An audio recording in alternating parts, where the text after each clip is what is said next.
우리가 연말은 아닙니다만은 농경사회였던 우리나라가 한 해 동안 가을 거지를 다 마치고 나서 이렇게 추석이라는 이름으로 지켜오던 그 절기를 복음을 받고 구원받은 후에 하나님께서 우리에게 추수감사로 드릴 수 있도록 은혜를 주신 날로 저희가 기억하며 지킵니다.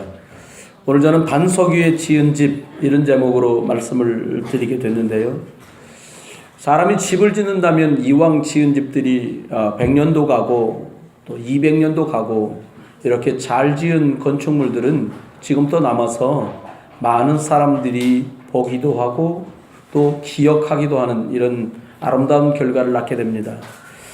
추수감사 주일을 맞으면서 우리들이 몇 가지는 먼저 생각해야 되는데요. 내가 한 해 동안 뭘 했나 보다는 하나님이 내게 주신 은혜가 얼만큼 많았는가를 돌아보는 것입니다. 저는 어저께 저녁에 저희 큰아이에게 이런 문자를 보냈었습니다. 부활주일은 구원받은 하나님의 성도들이 400년이라는 긴 세월 동안 노예로 살던 애굽 땅에서 양의 피를 바르고 나온 구원, 부활을 감사하며 그들이 유월절 축복을 지키게 되었고 그들의 400년 노예살이가 끝난 날을 기념하는 날이다. 두 번째 얘기했습니다. 그런데 그들이 광야길을 40년 살아가는 동안에 먹을 것도 떨어지고 마실 물도 떨어지고 어디로 갈지 어떻게 살아갈지 염려될 때 하나님이 그들이 나온 지 50일 만에 양식이 다 떨어졌는 걸 아시고 그들이 밀밭을 만나게 하시고 그것을 추수하게 하시고 그것을 먹을 수 있도록 하셨고 구름 기둥과 불 기둥으로 그들을 인도하시며 보호하시고 지켜주신 것처럼 우리도 그렇게 지켜주신다. 세 번째 얘기를 했습니다. 추수감사절은 구약엔 수장절로 지켰는데 농사가 다 마쳐지면 실한 것들을 창고에 드리는 것처럼 우리가 예수 그리스도 이름으로 구원받았기에 반드시 천국에 갈 것이고 천국에 가는 날까지 이 땅을 사는 동안에 하나님 우리들에게 천국 배경으로 우리를 축복해 주실 것이다. 이런 문자를 하나 보냈습니다. 그리고 두 번째는 이런 내용, 아주 개인적인 가정사를 써서 보냈습니다. 제 할머니 얘기를 했습니다. 아빠 할머니는 일찍 남편을 잊고 세 자녀를 키우면서 부득불 아는 게 없는지라 우상 숭배를 하는 사람이었다. 그리고 그 밑에서 자란 네 자녀 중에 유일하게 딸이 하나 있는데 그게 우리 고모인데 그분은 어릴 때부터 여러 많은 어려움 끝에 결국은 무속인이 되었다. 출애굽기 20장 4절로 5절 말씀 보면 우상 숭배하면 자녀선 3, 4대가 망한다고 그랬는데 하나님께서 아빠와 너를 여기서 건져내 주신 것이다. 이런 내용을 짧지만 적어서 보냈습니다. 여러분, 구원의 축복으로 뿌리가 내린 사람 다르지요. 달라라가 아니라 달라질 수밖에 없고요. 구원이 무엇인 줄 알면 달라요. 사형수가 만약에 너 죽지 않아도 돼. 사형수가 목에다 칼을 채워가지고 백정이 막 칼춤을 추고 있는데 갑자기 오명이라고 달려와서 죽지 않아도 된다고 죽이지 마라 소리를 들었다면 그 사람은 아마 평생 두고 그날을 잊을 수가 없을 거예요. 구원은 그보다 더 큰 것이지요. 또 하나님이 범사에 우리를 인도하시고 능력으로 함께 하시겠다고 오순절의 축복을 말씀하셨어요. 인생을 살아가다 보면 목이 마른 것처럼 인생이 컬컬하고 먹을 것이 없는 것처럼 영육이 가라고 곤비받는 날이 반드시 오더라 이 말입니다. 그때에 하나님께서는 저와 여러분의 하나님 자녀인 것 때문에 예수 그리스도의 피값을 주고 십자가에서 우리를 사신 그 이유로 하나님 우리를 책임지시고 인도할 줄 믿습니다. 마지막입니다. 살아가는 동안에 우리가 인격적인 한계도 건강의 한계도 경제의 한계도 많은 한계를 만날 때에 하나님 우리에게 수장절의 축복으로 마치 알곡을 천국에 창고에 드리는 것처럼 구원받은 사람은 천국 사람이라는 증거로 이 땅을 살면서 이 땅에 있는 어떤 재주로도 새롭게 할 수 없는 재창조의 응답과 축복을 주시는 것, 이게 구원받은 저와 여러분의 축복인 줄 믿습니다. 오늘 반석 위에 지은 집, 이런 제목으로 오늘 말씀을 준비하게 됐어요. 마침 추수감사주일인데 사람은 누구든지 다 집을 짓는 사람 같습니다. 어떤 집을 지을 거냐. 제가 어릴 때 집을 하나 지어봤어요. 손 집어넣고 흙 덮어갖고 두꺼봐 그 집 말고요. 그보다 좀 큰 집을 지었습니다. 무슨 집을 지었냐면 흔하게 저희 집에 나무와 못이 있는 터라 개가 들어갈 수 있는 개집을 한번 지어봤어요. 근데 지금 어디로 갔는지 없어졌어요. 제가 부순 것 같지는 않은데 이사도 가고 나이도 먹고 어린아이가 청소년 청년 결혼하고 이러다 보니까 어디로 가고 없어졌죠. 여러분, 하나님 앞에서 인생의 집을 짓는 우리가 생각해야 될 것이 있다면 인생을 모래 위에 지어서는 안 된다는 거예요. 사람의 육신도 80년, 90년, 100년을 사용하면 더 이상 우리의 정신과 영혼이 이 육체 속에 담겨 있을 수 없기 때문에 육체가 허물어지는 것을 죽음이라고 다르게 부르는 것 같아요. 그러면 인생을 모래 위에 집을 짓지 않으려면 어떻게 해야 될까요? 이스라엘 사람들은 모래 위에 집을 짓다가 결국은 노예로도 끌려가고 포로로도 끌려가고 속국으로도 살았던 것을 볼 수 있어요. 여러분, 할 수 있거들랑 모래 위에 집을 지어서는 안 될 것입니다. 답은 있는데 답을 놓고 다른 걸 찾는 거예요. 답을 알지 못하는 많은 사람들이 모래 위에 집을 지어요. 심지어 돌에도 짐승 앞에도 절을 하기도 하고요. 그래서 중요한 인생을 허비하고 젊은 날을 다 보내고 나서는 인생을 모래 위에 집을 지은 결과로 무너지고 마는 일들을 우리는 듣기도 하고 보기도 했습니다. 평생 무속인으로 살던 사람이 돈을 번 것 같은데 자녀들은 더 실패하고 무너지는 일들을 보아요. 저는 며칠 전에 그 소식을 듣고 깜짝 놀랐어요. 특정 사람의 종교를 얘기하려는 것이 아니에요. 지금 저기 잠실에 가면은 크고 높은 잠실 두 번째 타워가 세워지고 있어요. 근데 그 롯데그룹 총수이신 신격호 회장님이 믿는 종교가 뭔지 이번에 알았어요. 남녀 호랑개 교회예요. 근데 그 층이 몇 층인가 보니까 120 몇 층인가 돼요. 그 건물 높이가요. 지은 게.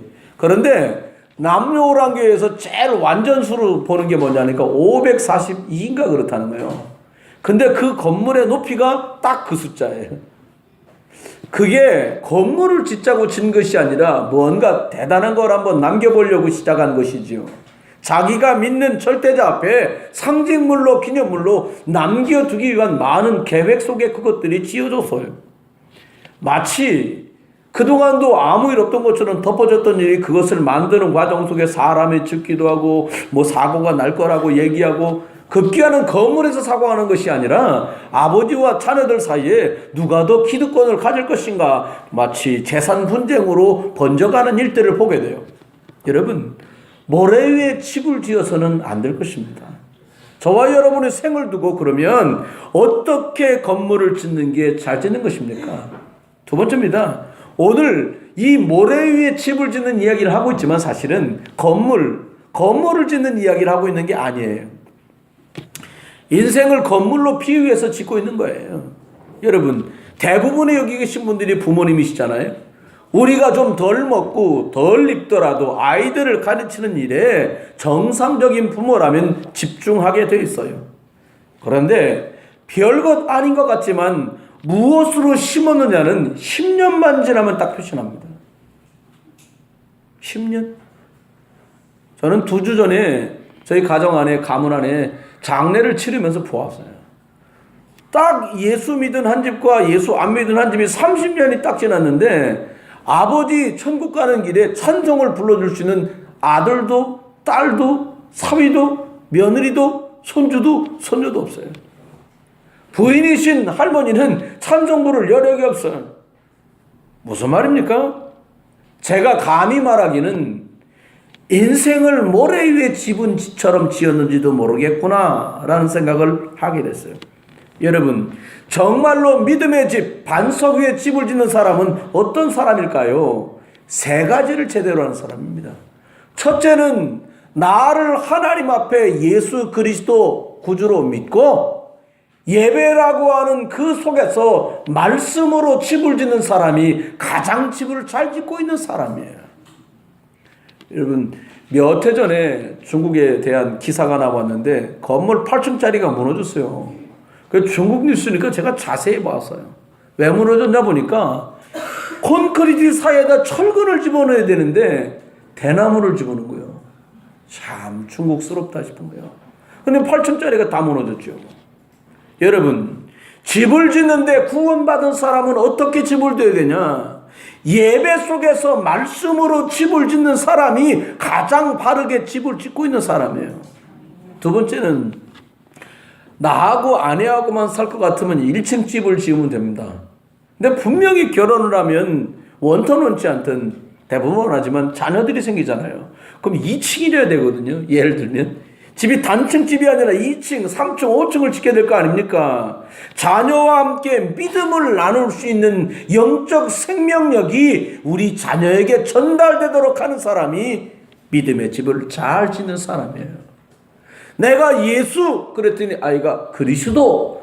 그럼요, 제대로 짓고 있는 중에 한 번은 제게 문자가 왔어요. 난 모르는 번호예요. 전 모르는 번호, 전도 때문에 전화를, 누구시죠? 전화가 왔네요. 이렇게 하긴 하는데 생판 모르는 전화요. 근데 문자가 기가 막히게 온 거예요. 귀교회의 음향과 영상을 무료로 보아드립니다. 근데 뭔가 깔짝지근한 거예요. 아, 요즘에 이렇게 해서 사기치는 데가 많다던데. 그 사기를 친대요. 어떻게 하니까 견적이 이러이러합니다 라고 하고 상당히 싸게 저렴하게 얘기해갖고 먼저 10% 보내주시면 저희들이 모년 모일 며칠 나가서 시공을 하겠습니다. 그럼 10% 잡수고 안 오는 거예요. 그 얘기를 들은 터에 그 문자가 온 거예요. 그래가지고 아니 누구냐, 나를 알만한 사람이 없는데 이런데. 그래서 제가 이 사람을 테스트했지요. 그 회답에다 뭐라 보냈냐, 예수는 이렇게 써서 보낸 거예요. 그랬더니요 5초 만에 답이 왔어요. 그리스도 이러고 왔어요. 근데 누구세요? 이라고 했더니 이마을 교회에서 영상하고 음향 담당하는 김주복 집사라고 있거든요. 그분 김 집사입니다. 이러고 보죠. 그래서 그 사람을 간을 본 게 뭐였냐? 예수는 주인이십니다. 그러면 땡이었는데 예수는 했더니 그리스도십니다.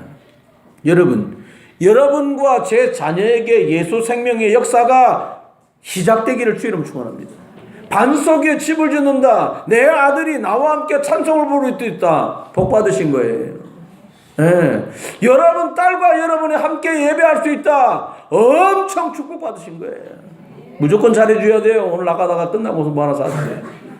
예, 그렇습니다. 세 번째입니다.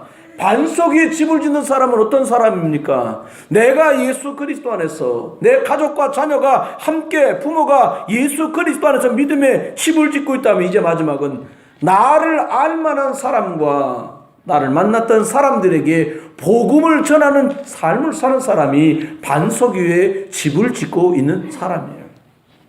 여러분, 사람은 나그네 인생이다 이렇게 말합니다. 어느 날 노인 야곱이 그의 아들 요셉을 만나러 바로 앞에 섰을 때 말합니다. 내 나그네 인생이 몇 년입니다. 왜 그렇습니까? 이 땅이 끝이 아니라 갈 곳이 있기 때문에 반석이신 예수 그리스도 위에 집을 짓고 있는 줄 믿습니다. 세 번째입니다. 반석 위에 집을 짓는데 돌 위에 지으란 말이냐? 이 말이 아닙니다. 예수 그리스도 위에다가 믿음의 집을 지으라는 거예요. 여러분, 예수 그리스도 위에다가 믿음의 집, 인생의 집을 짓게 되시기를 주의 이름으로 축원합니다. 첫 번째는 말씀 위에 집을 짓는 자가 되셔야 합니다. 말씀 위에, 그럼 성경을 밑에다 많이 깔고 그 위에 콘크리트를 치면 되는 건가요? 아니죠.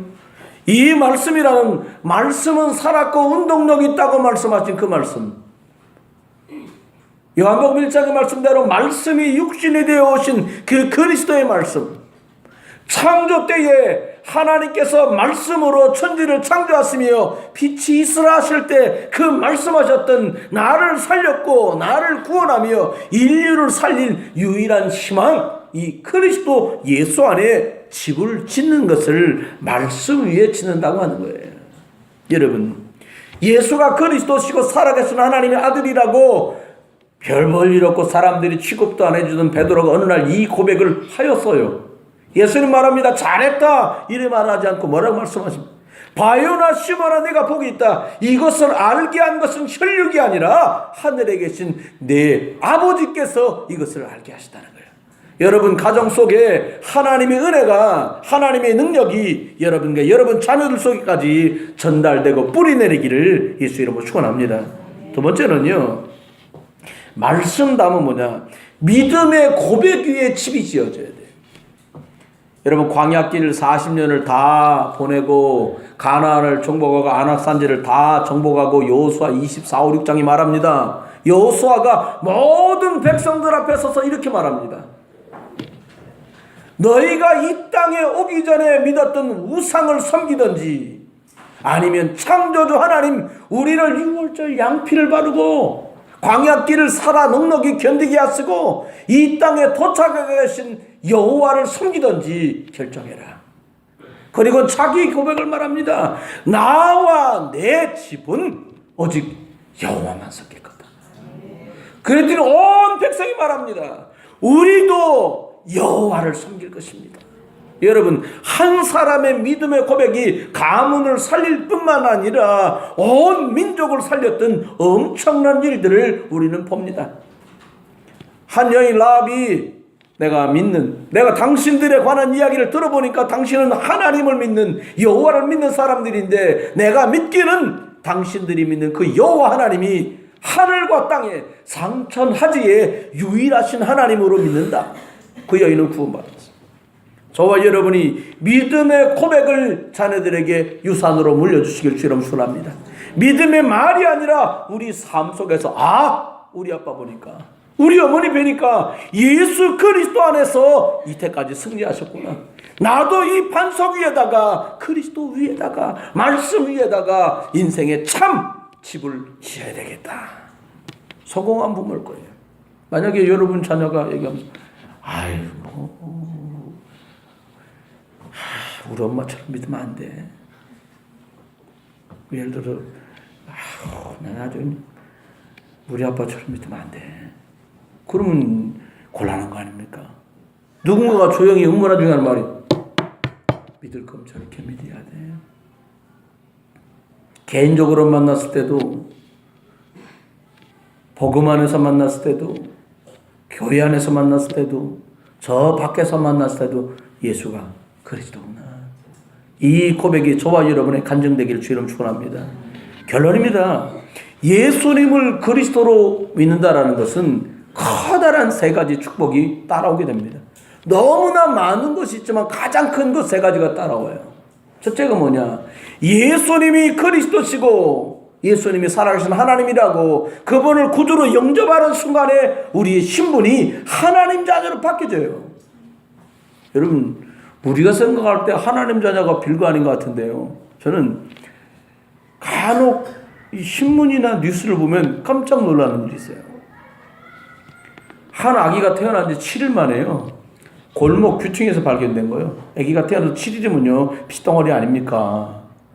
그러니까 구청 직원이 그 아기를 박스에서 주워가지고 고아원으로 데리고 간 거예요. 근데 이 아이가 그 고아원에서 홀트 복제를 통해서 프랑스로 보내줬어요. 좋은 부모님 만난 거예요. 이 아이가요, 프랑스 장관이 됐어요. 그 자기 친부모를 찾겠다고 왔어요. 여러분, 만약에 불가능하겠습니다만 아이가 저 북한으로 이민 같으면 어떻게 되겠습니까? 우리보다 선진국이고 인종의 차별이 훨씬 덜 있고 배울 수 있는 모든 기회가 평등하게 주어지고 남의 나라 아이지만 이 아이를 내가 가르치고 돌보는 일에 중심을 두겠다는 부모를 만났는데 이 아이는 모든 혜택 속에서 프랑스 원래 오리지널 프랑스 사람들을 다 제치고 장관이 된 거예요. 여러분, 대부분의 분들이 이 이야기에 고개를 끄덕끄덕 해주시네요. 우리가 그렇게 된 거예요. 처음부터 끝까지 망해됐던 나, 노력해도 원래 망하는 나, 안 돼. 그냥 안 되게 되는 거예요. 구조적으로. 앞으로 가면 앞으로 자빠져도 뒤통수 깨지는 나. 뒤로 자빠지면 코 깨지는 나. 이랬던 우리라니까요. 우리를 하나님 자녀를 삼으신 거예요. 오늘 그래 말이에요. 한 해 동안 여기 계신 분 중에 새로 만난 분도 많습니다. 우리 임 집사님네 가정, 강 집사님네, 또 우리 장 집사님네 많은 분들 새로 만났어요. 근데 생각해봐요. 저 뒤에 노 집사님 계시네. 노력해서 만났냐? 아니요. 열심히 해서 만났냐? 아니요. 아무것도 한 것 없고요. 하나님 은혜래야 저는 삽니다. 저 말고 또 누군가 이 하나님 은혜로 예수 그리스도의 능력으로 살기를 원하는 분들을 하나님 만나게 해주세요. 그래서 이분들과 힘합쳐서 하나님 민족 세계복음화 하겠습니다. 그런데 만나게 해주신 거예요. 아멘. 생각해보면 너무 은혜요. 두 번째입니다. 어떤 은혜를 주십니까? 하나님이 함께 계셔서 우리를 자녀 삼으셨는데요. 너무 감사한 건 책임지고 인도해 주신다는 거예요.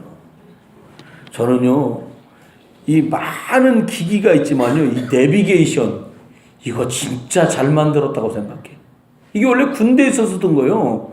위치 좌표를 집어넣으면 얘가 거기까지 갈 수 있도록 거리, 좀 군인용은 좀 다르다고 그래요. 높이, 고도까지 다 나오게 이렇게 돼 있더라고요.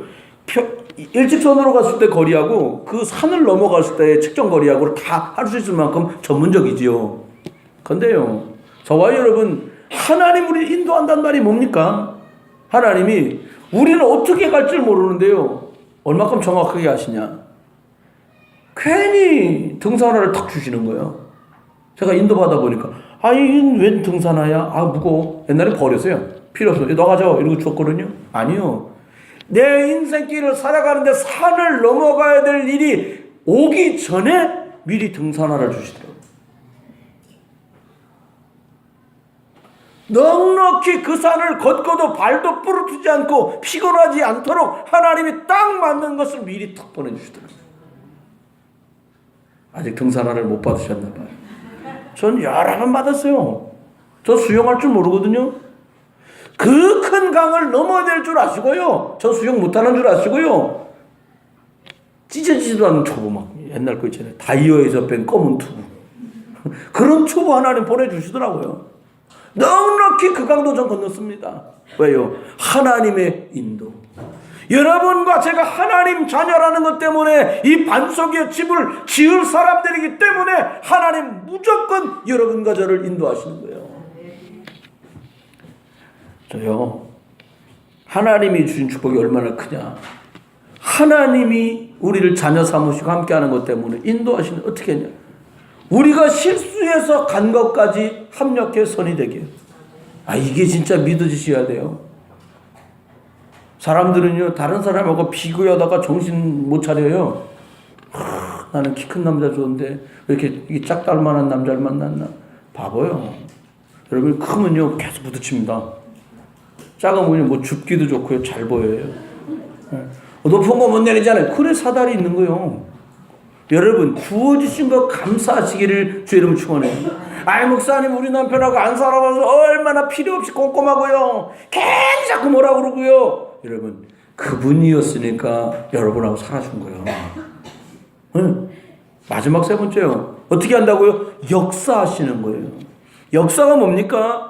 반석 위에 집을 짓는 하나님 자들에게 어떤 축복 주시냐? 하나님이 그 사람의 배경이 되어주신다는 거예요. 요즘에 보니까 한참 유명한 연속곡이 있었는데 전 못 봤어요. 한 편도 못 봤어요. 뭐냐? 미생인가?